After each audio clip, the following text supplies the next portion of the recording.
sessions, but also to deliver training courses to staff members working in other countries. All right. Oh, thank you. Okay, as you can see here, I mean, this is our Secretary General. You may see him sadly on the news these days, trying to shed some light on the difficult world situation right now. In 2021, soon after the COVID pandemic, he came out with like a framework, which was called UN 2.0.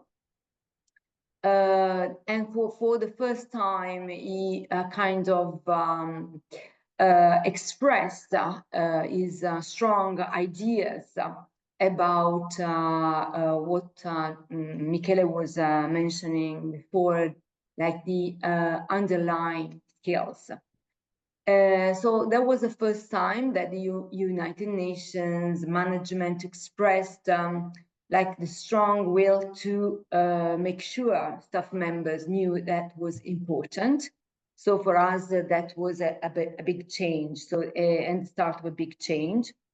Particularly, you know, he put together a framework called the Quintet of Change, which is as we say here, is a way to strengthen the expertise and culture in data, digital innovation, foresight, and behavioral science, to build a UN system that can better support member states in the years to come.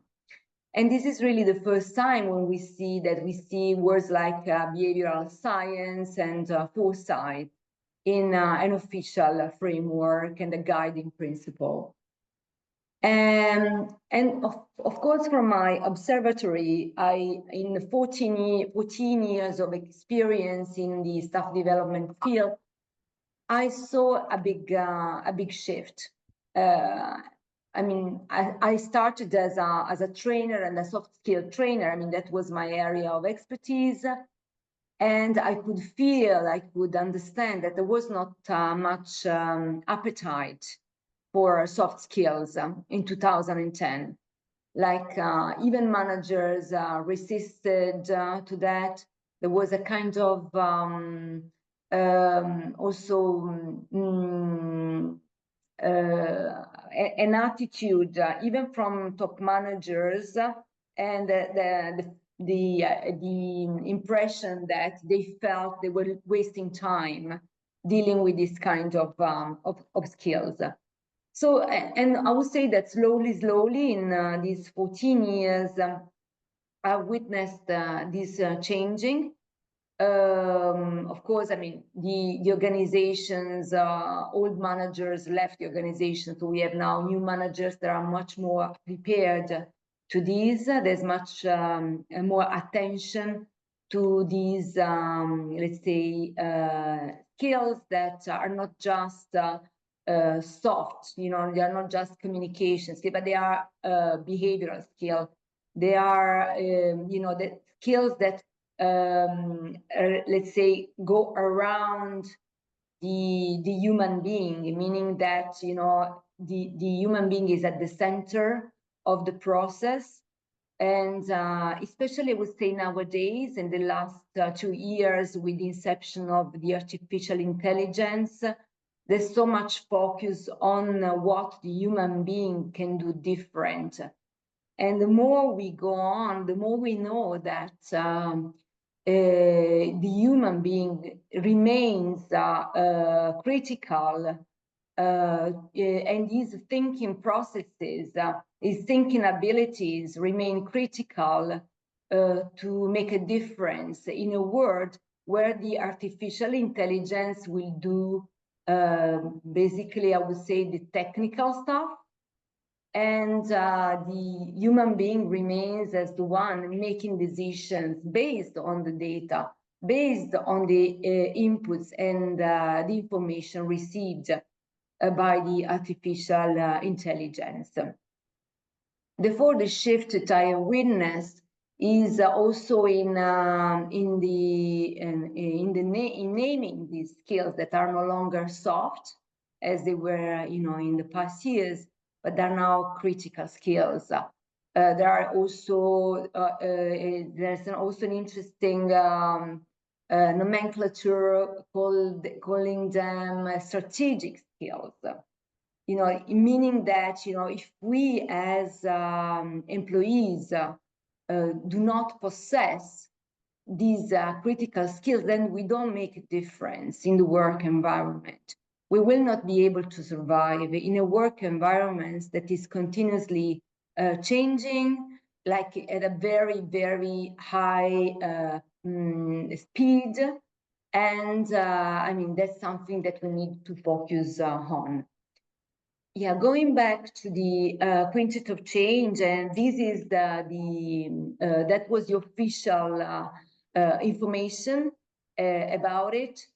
It was, of course, issued in 2021, ending in 2026, but already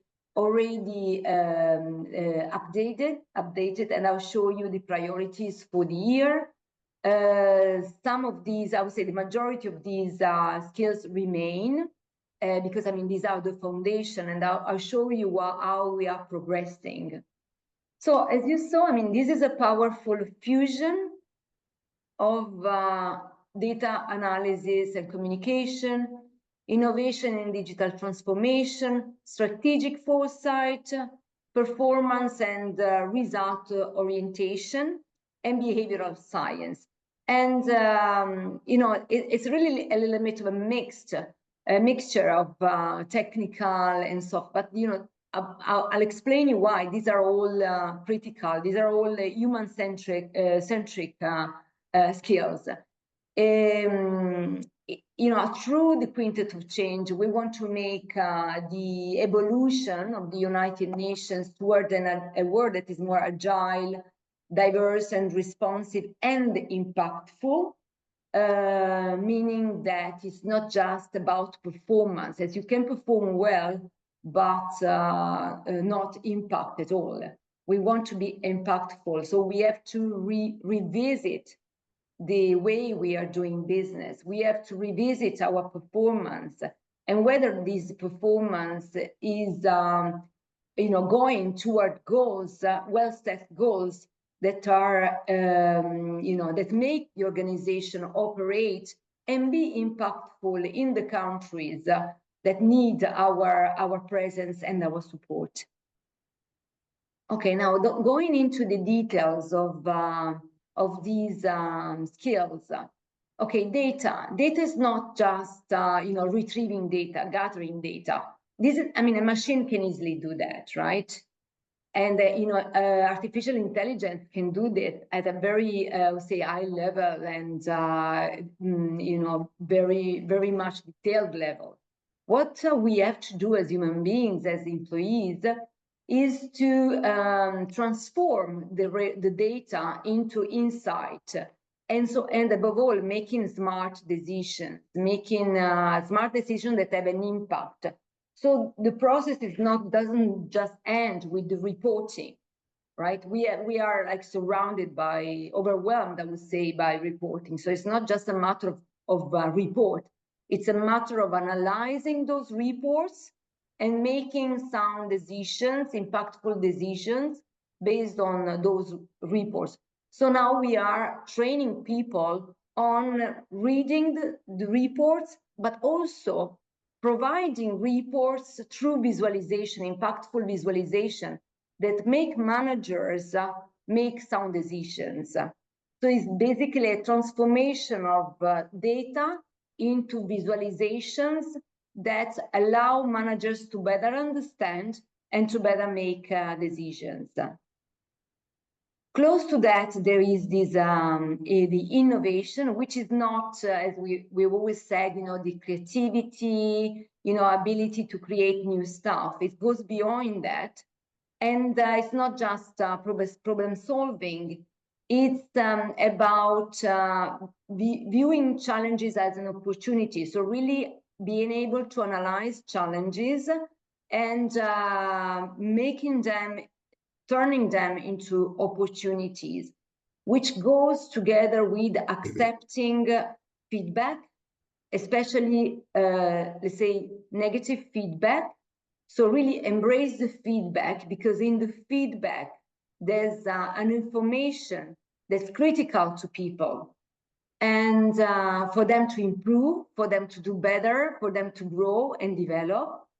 And I would say that in my personal experience with staff members in my organization, making them accept feedback as a gift, or at least, I mean, not opposing to negative feedback, was already, I would say, something a bit difficult to achieve and to obtain. So the first thing we had to work on was the culture of the organization, making people understand that when a feedback is given, that gift contains information for development, and it's just, let's say, limited to a specific process, to a specific instance. So the feedback is not about the person, but is about the process, is about the instance. And people have to acquire the ability to embrace it, use it in a very innovative way, getting information to develop and create, I would say, innovative products out of it. As said before, I mean, then there's this behavioral science, but what is it? It's not just understanding people, but it is to understand behaviors of people to design products that and strategies that encourage positive change. So it's by the ability to understand how people think, how people behave, and why they behave in a certain way, that we can design effective strategies and products. And foresight, I mean, we call it the crystal ball, which is, I mean, getting to understand the environment, not just the internal environment of the UN, but the entire, world environment, to be able to see the future and also to see the trends. And to me, I mean, what is critical here is to remain updated, is to study a lot, is to read a lot, to read also from different sources. So it's not just the sources we like, the sources that are more aligned to our ideas and way of thinking, but it is reading, products and articles that are produced by sources that are different from us, or people that think different from us, that we can get a better idea of the reality and be able to use the crystal ball the way we should be using it. And talking about the values and behaviors, I just wanted you to have a look at the recently released framework on values and behaviors for the Secretariat staff members. As you can see here in the center, we have the values that are so critical for us, for the Secretariat, and all around you have all the behaviors. And among these behaviors, as you see, learn and develop is there, meaning that we need to continue to learn throughout our working life and maybe beyond that, be able to be adaptive, so in a world that is continuously changing, innovative, but also connected to people, collaborate to people. So this is a world where we can no longer work in isolation, or we are also, our performance is also evaluated based on how able we are to collaborate, to work together with other people. So we are moving from an individualistic organization to an organization where the collective stuff is more important. So from individual to collective. And then, of course, analyze and plan, as we said, not just gather data, but be able to analyze and plan it and deliver results with positive impact. So it's not results per se, but results that have an impact on the environment we are called to support. And these are the learning priorities. These are just been released for 2025. So trainers are, and of course, learning managers are getting ready to prepare for the 25. As you can see here, I mean, we are keeping the data, digital innovation, foresight, behavioral science, you know, as for the quintet of change, but we are also adding new skills and new topics. The strategic communication, seen as you know, not just the ability to talk and write, to speak and write, but is a learning to develop communication strategies, strengthen the online communication, building linkages between online and offline, monitor, analyze emerging digital narratives, very, very much interesting, identify patterns and trends, and inform proactive and responsive actions to the challenge of misinformation. This is something very, very important, especially with the inception of the artificial intelligence, be able to detect and challenge misinformation and disinformation, and to support information integrity. And also, as you can imagine, climate change, very important. Partnership that has become a critical aspect of our work.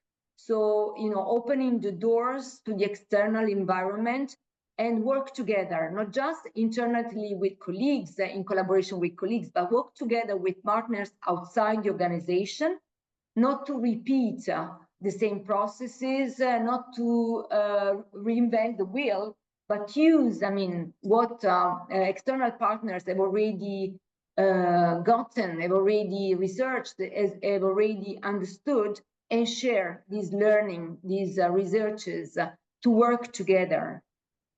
One more is resource mobilization. So the ability to obtain resources for the delivery of projects and programs in a very innovative way. So as staff members, we are nowadays called to learn to obtain resources, which is not just funds. It could be support. It could be